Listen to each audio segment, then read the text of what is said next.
So can we have the next slide? So this topic covers a lot of key concepts. There's a lot that we sort of move into. So of course at the top we've got that idea of self-worth that I've just spoken about. But also confidence. Yes, we do need to have a healthy confidence in who we are, in our identity. We need to have a confidence which is possibly ambitious, but it's just looking in the right direction. I probably spend too much time looking at YouTube, which maybe too much of us do. And on YouTube, sometimes on my feed, the videos that appear on my YouTube are these, you know, when a celebrity is given an honorary degree, and they'll give a talk. And a lot of these talks given by celebrities are often about confidence and ambition and being the best you can be, but they are not grounded in any faith or belief in God. It's all about how good I am and how great I can be and how you can be the best and you can do this and you can do that. But sometimes the way it comes across is you can be as great as you can be as great as you want to be, but at the expense of others. And that's where the issue is where our confidence or ambition, when it moves into affecting other people, when it moves into arrogance or jealousy, because you think, well, that celebrity is great, I need to be like that, and I've got to do whatever I can to get there. So all that will link into, when we think about our self-worth, we need to think, what is a healthy confidence, what is healthy ambition, how do we avoid arrogance, how do we avoid jealousy and envy, which are sins, which I know we'll talk about another time. Then there is pride, obviously, the deadly sin of pride. We'll talk a bit more in a minute about what that actually is. And, you know, in terms of pride and ambition, another television show that I really enjoy, I'm afraid to say, is The Apprentice. Do any of you watch The Apprentice or have watched The Apprentice? Yeah, some of you do. I love watching The Apprentice, but it's ridiculous, isn't it? You know, every start of every series, you've got people saying how those will not possibly survive without me, I'm fantastic, and yeah, if there's an ambition there, which is a slight issue, you get all sorts of daft quotes in The Apprentice, and you think, gosh, you think you're the greatest thing on earth, but then you also see a vulnerability in those people. You do see real vulnerability, maybe humility, it's about facing up to your vulnerabilities as well. Pope Francis actually said, in terms of this, Pope Francis said, ambition and careerism are incompatible with Christian discipleship. Honour, success, fame and worldly triumphs are incompatible with the logic of Christ crucified. So Christianity is something countercultural, as we know. It's talking about a self-worth and confidence and ambition, which is different to how the world now sees it. It's not about careerism and being the best you can be, it's also about living in community, about others, and it's about humility. And humility is more and more, it's not vanity, humility is that virtue which is becoming more and more alien, I would say, to the world around us. So if I can have the next slide. This gentleman here is actually was a clergyman in the Church of England, but I thought this was a fantastic quote, and he talked about pride being your greatest enemy and humility your greatest friend. As a Christian disciple, humility is your greatest friend. And as I said earlier, my sort of thesis, if you like, my argument for this evening is that a healthy self-esteem, a healthy self-worth is compatible with humility. It can be part of a true humility. Okay, humility is dependent on God and His love of us. But the threat to their compatibility is found in pride, it's found in that sin. So if we go to the next slide. So, as I said earlier, I'm going to be linking back to different things. We do live in a society where, as we see in The Apprentice, self-promotion and validation are rampant. And there seems to be a constant need for validation, for validating who we are and ourselves, but maybe not on any sure foundation. And a desire to project an idealised image of oneself. We all know about social media, you know, a little picture there. And even I've done it, we've all done it when we look at how marks that I got is it's being popular. We have to be very careful of these sorts of desires, because that can affect our self-worth. This desire to project an idealised image of oneself can lead to a distorted sense of self-worth and a shallow pursuit of fame and recognition. So if we go to the next slide, let's now start talking then about pride. Because to understand a healthy self-worth, to understand where humility fits in with self-worth, we need to understand pride. Do you recognise this gentleman here? Yeah? And you heard him talk. C.S. Lewis had a great impact on me. So at the age of 14, I was not a practising Christian. I'd been baptised at the age of 10, but I wasn't practising. I'd rejected religion. But I was going through different struggles at that point, to do with bullying and so forth. I was actually born with a disability, with a speech impediment, which you wouldn't know now. And so I had to go through lots of treatment, and I had to go to a specialist school. In my early teens, I transferred to a mainstream school, going from a centre of about 20 children to a secondary school of 1,200 was quite difficult. But within that setting, I was struggling, but I came across C.S. I love Narnia, the books, the films, and at the age of 14 I started reading about C.S. Lewis, and his story, his witness, is what brought me here and helped my conversion to the Christian faith. And although he wasn't a Roman Catholic, his teaching sort of led me to the Roman Catholic tradition. There are many who would argue in the modern world he would be a Roman Catholic, but I'll leave that debate to others. Now, C.S. Lewis, in the first book I ever read on Christian theology, in Mere Christianity, I well recommend it if you've not read it before. Mere Christianity, he has a whole chapter on pride. And he says this: according to Christian teachers, the essential vice, the utmost evil, is pride. Unchastity, anger, greed, drunkenness, and all that are mere flea bites in comparison. It was through pride that the devil became the devil. Pride leads to every other vice. It is the complete anti-God state of mind. It is pride which has begun the chief cause of misery in every nation and every family since the world began. So pride is bad, the way he's putting it, yeah? It's pretty bad.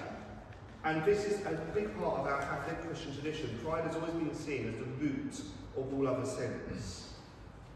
So there's something very true in what he says. We need to understand why pride leads to every other vice, and how then humility and self-worth can counter that, but a healthy self-worth. So if we move on, thank you. So C.S. Lewis is not the only person, as I say, to talk about the threat of pride, yeah, the vice that it is, that leads to other sins, other vices. And as I say, which I think is a threat to a healthy self-worth and a true humility.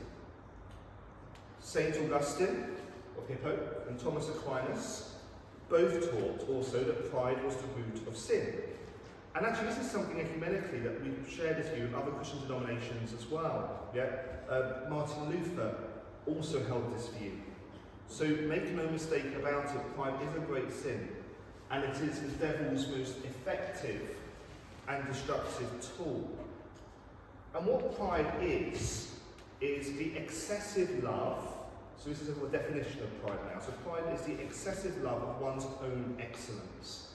It's not when you're talking about how proud you are of your children, or how proud you are that you overcame a fear.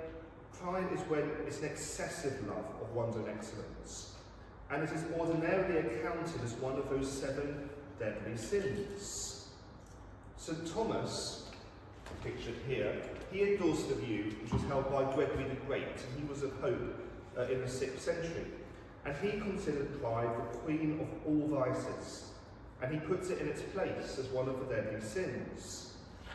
He understands it to be the frame of mind in which a man, through the love of his own worth, aims to withdraw himself from subjection to Almighty God and sets at naught the commands of superiors. It's all about oneself.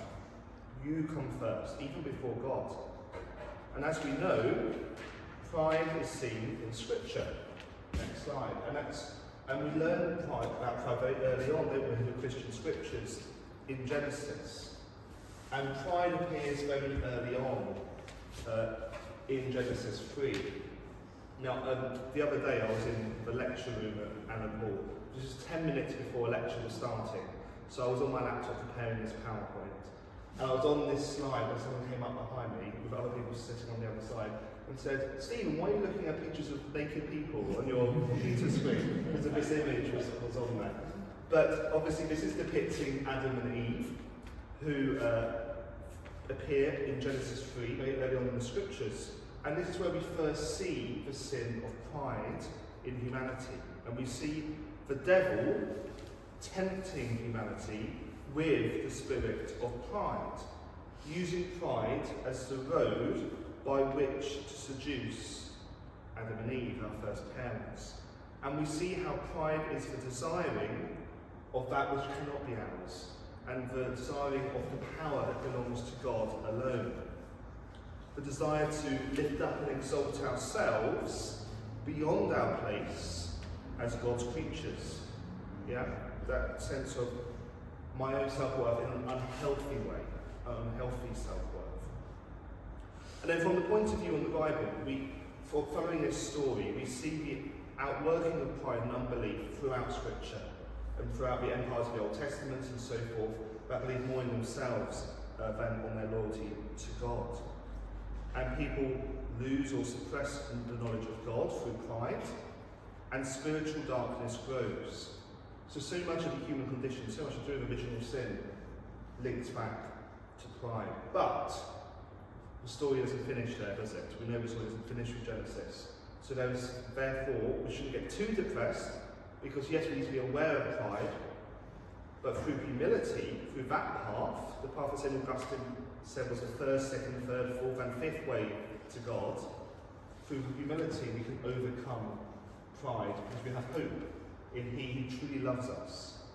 So I have the next slide. Now, do we recognise this? So, one place in the Old Testament, in the Scriptures, where I think pride can be seen, is in the story of Joseph. Do you know about the musical? Have some of you seen the musical? Some of you don't have a clue. Just a very colourful picture. Other people have seen it. It's a very good musical. Andrew Lloyd Webber, good music. If it's a good production, I think I've seen Joseph in theatres and on films and so forth several times. I think the music and everything is wonderful. But it's fairly well based in the Scriptures. A few things are added, as always. But it's in the scriptural story of St. Joseph.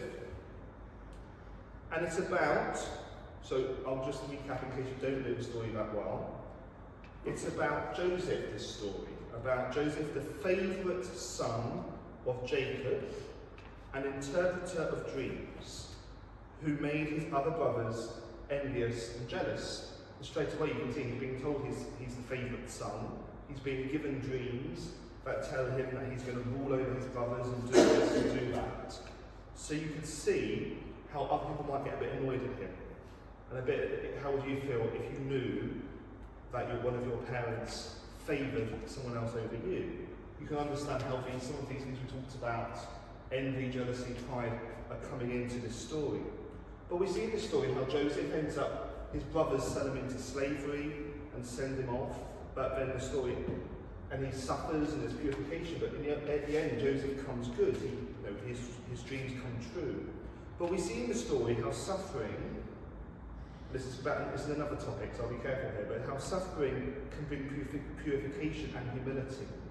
Through the suffering, there's a purity and a humility that comes into Joseph. Because I think that you can see in the story, it doesn't say it explicitly, you can see in the scriptures there is a bit of pride in Joseph, there is.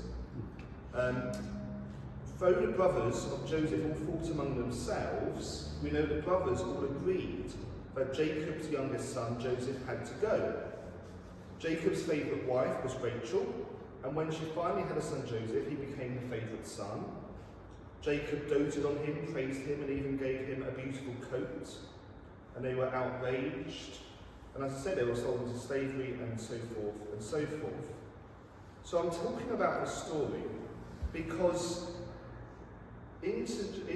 not Saint Joseph, that's the father of Jesus. In this Joseph, we see something in him, I would say.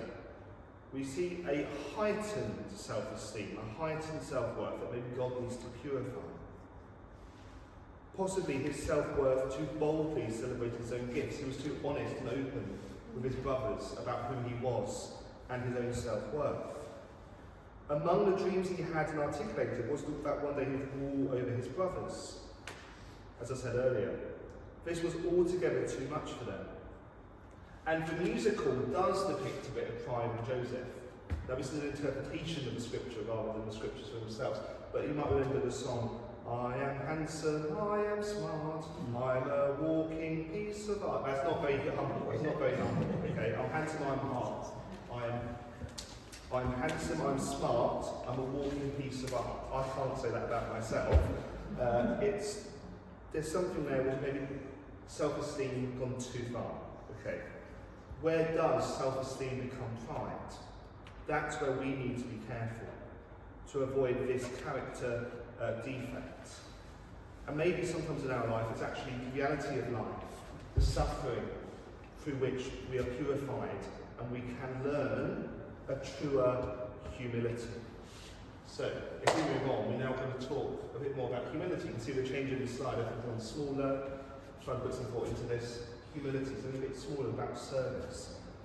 So if we're going to have a healthy self-worth, then in a weird way we actually need to learn this virtue, the opposite of pride, humility. We need to learn the ways of humility, love and truth in order to also gain a healthy self-worth, a healthy self-esteem and confidence. Growing in the virtue of humility means growing in the disposition that helps us acknowledge our need for help. As I said earlier, it's about dependency, knowing that we're dependent on something beyond ourselves, something outside of ourselves, which is God. It reminds us to know who we are, children of God. Whatever suffering, whatever was in our life, there's something, we are also children of God, the Father. And we need to be confident, so going back to those confident ambition, we need to be confident in our relationship with God, as well as with each other. You've come together tonight as a group. Yeah, in church we are a community. Together in humility, we can have a healthy self-worth and we grow together in the virtue of humility. And humility can seem out of fashion today, as I said, with apprentice and so forth. You see this, not very, this belief in oneself rather than humility. But obviously we're called as Christians to base our life on Christ, who was the ultimate demonstration of humility.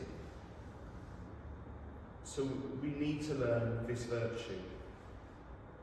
And like Jesus, that we learn when he washes the feet of the disciples, we need to learn to serve others and to sometimes put ourselves last, so not always put ourselves first. And a great example of humility is Mother Teresa. And Mother Teresa has a lot to say about humility and how we should live humility. And in Mother Teresa, you see someone who knows her own worth. Okay, she knows her own worth, but her humility shines. Now she says, we've seen how pride is the root of all sin. Well, on the opposite side, humility is the mother of all virtues, says Mother Teresa. Purity, charity and obedience. It is in being humble that our love becomes real, devoted and ardent. If you are humble, nothing will touch you, neither praise nor disgrace, because you know what you are. If you are blamed, you will not be discouraged. If they call you a saint, you will not put yourself on a pedestal. So we can see that Mother Teresa rates humility quite highly. The world tends to put it down, but in her life we see someone who's humble and confident. Her definition of humility stresses the down-to-earth, unattached nature of humility. And it's a humility that brings joy. So next slide. Now, I find this very interesting. So Mother Teresa, I've seen this given out in churches and in schools. We used to teach this and get the students I taught to reflect on these. Mother Teresa quite famously produced a list for being humble, a humility list. But this comes with a health warning. We have to be careful not to take things to extremes. I look at some of these and I find them challenging. Okay, so if you just look through this list, speak as little as possible about yourself. Keep busy with your own affairs and not those of others. Avoid curiosity. Slightly strange one to think about. Do not interfere in the affairs of others. Accept small irritations with good humour. Do not dwell on the faults of others. Accept censures, even if unmerited. Give in to the will of others. Accept insults and injuries. Facing up to them, I suppose. Not letting them get you down in one way. Accept contempt, being forgotten and disregarded. Be courteous and delicate, even when provoked by someone. That's hard, that's easier said than done, isn't it? Be courteous and delicate, even when provoked. Do not seek to be admired and loved. There's something in us, that pride from our first parents, Adam and Eve, that we do seek admiration and love. Do not protect yourself behind your own dignity. Give in discussions, even when you are right. That's the one I don't do. I'm not good at that. That's what I find the hardest. Give in discussions, even when you are right. I have this sense of. It was one of my reports in the seminary, actually. I'll share it with you. It's in my report that Stephen has a keen sense of justice, by which they were making the point that sometimes I have to say, it's like this. I have to push. If I think there's justice involved, I can't give way. So give in, though, Mother Teresa says, in discussions, even when you are right, and choose always the more difficult task. Most of these would be, a lot of these would be against our natural tendencies. But is there something in it, if you understand it correctly, that actually, if we can give in to ourselves, if we can be more humble in how we live, then we can truly start to die to self and actually grow in a humility and a love which is true and rooted in something which is beyond ourselves, and actually something that brings fulfillment. So maybe it's in things like this where we can find, in a weird way, a healthy self-esteem, a healthy self-worth. As children, I keep saying this, as children of God. So we'll start finishing now. So as I said earlier, pride. We are called to grow in humility like Christ, and to be careful of the sin of pride. But I'm not talking about that pride of children and so forth. Because the term pride means, as a deadly sin, an excessive or unjustified love of self. Colloquially speaking, pride we can use to talk about our satisfaction in things or persons that reflect well on a person.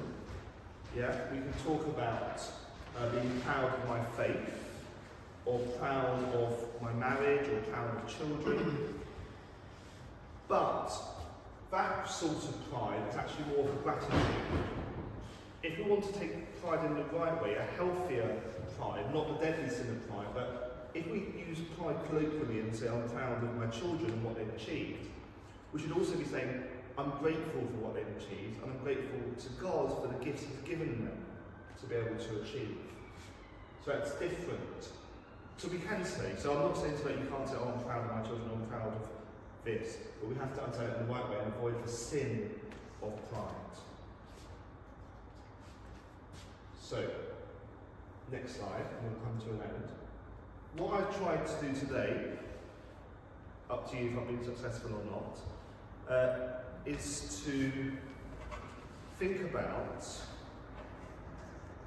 this question about self-worth and humility, and to show that actually a healthy self-worth is compatible with humility as long as it avoids that self-interest that comes with the deadly sin of pride. The modern secular world tends to deal with the problems of isolation. So I'm going to go back to what I said earlier about isolation and depression. The world tends to deal with it by constantly teaching us that we are all wonderful, even in ways that are demonstrably false. Okay? I say those talks on YouTube, it's all about how great you are, but in a way which is even demonstrably false. But since reality rears its ugly head repeatedly in our life, we know that's not true. We're not always as great as we think we are. Yeah? But, as Catholic Christians, we do know our true identity as children of God. And by growing in humility, that's where we can find a true self-worth. So we build a healthy self-worth by moving away from pride and trusting in the unconditional love of God, who, as we all know in this room, loved us first. So that's the talk. So I don't know.